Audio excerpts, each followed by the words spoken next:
Okay, so on this budget deal, when we listen to how you have talked about this, you really framed it as a choice, as a clear choice, telling fellow Republicans who might be concerned about voting for a bill that increases deficit spending, you've said this: if you vote yes, you are voting to fix the military. If you vote no, you are voting against fixing the military and for the families of those 80 service members who we lost last year. It's that simple. I do want you to listen to what the head of the House Freedom Caucus said on CNN this morning. We've got to figure a way to not only fund our military, but we've gotten to a point, Chris, where we hold our military men and women hostage. So we've got to figure a way to correct that. Okay, so that's Mark Meadows of the House Freedom Caucus. What's your response to him? Oh, I think he's exactly right. The reason this is so late is because too many people have been trying to hold the military hostage.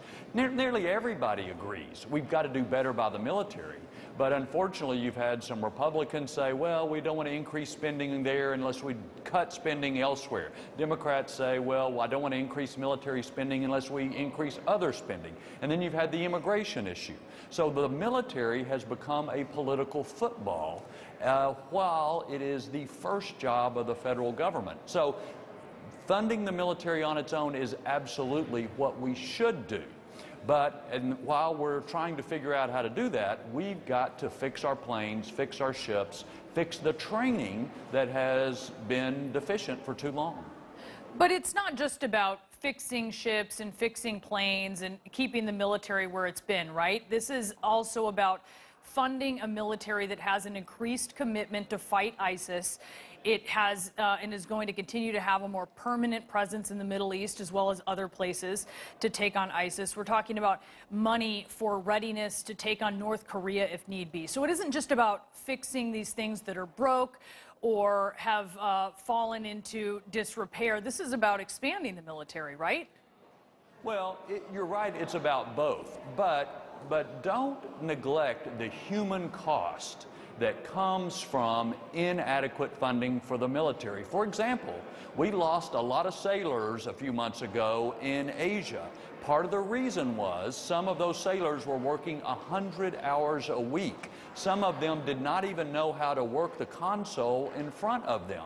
So to fix that problem, you need not only more training and readiness, but you need more sailors, so they don't have to work 100 hours a week. We do have to increase the military. We do have to prepare for Russia, China, cyber, outer space. But we also have to have planes that fly and ships that sail and training that fits the mission. Do you think there should be, though, especially, you know, a lot of Americans don't necessarily know about this expansion. Do you think that this needs to be part of a more open and honest discussion about the role of the military when you're talking about, billions, hundreds of billions of dollars of taxpayer money, instead of just making this part of a budget deal where maybe a lot of Americans don't really have an idea what's going on here? Well, yes, I think you're right about that. For example, earlier this week, we had a hearing with Secretary of Defense where he talked about the strategic situation we're in and all of the many challenges that are facing us at the same time. But we've been working on this for a while, and if you look at the votes on the authorization bills, overwhelming numbers of Republicans and Democrats in both the House and the Senate supported funding at exactly these levels. Now it's just the appropriation that writes the check to go with it. So we've been talking about this for months. It's just been this political hostage-taking that's made it take so long. When you look at this idea of tax cuts plus spending, which is what this is, this bipartisan budget deal is a lot of spending, it equals deficits, and that's something that hurt your party under George W. Bush. The GOP shrugged off the mantle of fiscal conservatism, and that hurt the brand to bad political effect on your party. The tax cuts that you all just voted for add $1 trillion to the deficit over 10 years. This budget deal adds about $300 billion over the next 2 years. How is this not Republicans repeating an historic mistake? How is this different? Well, it goes back to your earlier point. We need to make sure people know facts, and the fact is the whole defense budget is 15% of the federal budget. 70% of the federal budget is entitlements and interest payments. So debt is growing. The sequestration law has not slowed that down. But what has happened is that military funding is about 20% lower today than it was 8 years ago. And as the military funding was cut, the world grew more dangerous and accident rates have been going up. So we got to do first things first. We got to defend the country. 15% isn't much to do that. So we've got to make sure we take care of that and then turn to make sure we deal with the debt situation, which means we got to focus on that 70% of the budget that is not affected in this bill. I'm wondering where I see entitlement reform on the horizon here, sir, but I do want to change topics and ask you about the resignation, I should say, of the White House Staff Secretary Rob Porter. CNN has reported that Chief of Staff John Kelly knew about allegations of domestic abuse that had been made against Porter by his ex-wives since the fall, all the way back to the fall.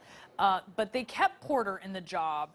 Kelly was seeing him as a very integral part of his team. He got more responsibility. What's your response to that? I have no information about any of that. I don't know what General Kelly or anybody else knew. Obviously, if there's a history of abuse, somebody ought to be removed from their position, but I don't have any more information than that. Well, he did know about it. So if he didn't necessarily... I don't know that. And so obviously that's a question that needs to go to him. You haven't seen, I mean, there's many reports. You haven't, he knew about it.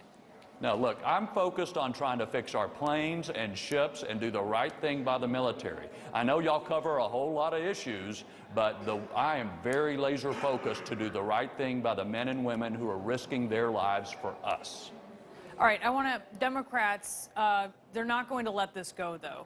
So this is something that then does become an issue for congressional Republicans and for the White House, as you guys are trying to focus on something else, as I just heard you very clearly say, especially after Kelly, the Chief of Staff, was on the Hill talking about Dreamers, undocumented young people who were brought to the U.S., and he called them lazy. Here's what Senator John Tester has said about this. If John Kelly's covering this up, he needs to be held accountable. No, if he has to justify what he did, why he did it, and he better have a really good reason. Otherwise, he's gone too. So I hear you saying that, Congressman. You want to get things done. You don't want distractions as you try to get things done. In that light, is something like this, is the Chief of Staff a liability for the President in trying to get stuff done? Oh, look, I have known of General Kelly in his military career. I have tremendous respect for him. I have no idea what he knew or didn't know, and I'm not going to presume any of those answers. Even Senator Tester just said if. So I know that there will be a lot of speculation back and forth related to various people in the White House, but you were exactly right. If you are a soldier on a mountaintop in Afghanistan right now or standing near the demilitarized zone in South Korea, you are not concerned about the toing and froing of all this politics. You're concerned about whether your equipment works, whether you're going to get paid, whether the government's going to shut down, and those things. We need to take care of essential business first. Well, speaking of military equipment, I want to ask you about this idea of a military parade, because you had told The Hill that you didn't, quote, know that it's necessary. This is something that is already, at the President's request, going into effect by the Pentagon. What do you mean by that? I was asked a very direct question, is this necessary? And my answer was, it is not necessary. Generally, whatever we do to honor and express appreciation for the men and women who serve in the military, I'm for. But the best way to do it is what we were just talking about, in making sure that the equipment and the training they have is the very best that our country can offer. That's what's most important.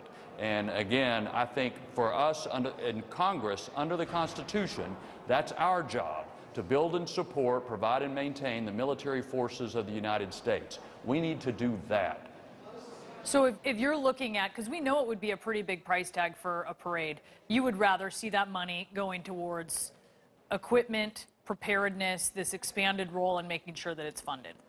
I think we got to do first things first, and the first thing is to make sure our military is adequately supported. No question about that. Okay. Now, I think General Mattis, or Secretary Mattis said he'd send some options to the White House on the other deal. I don't know what those are, but what I do know is we need to pass this bill today to get the military equipment in the shape it should be in. Congressman Mac Thornberry, thank you so much for taking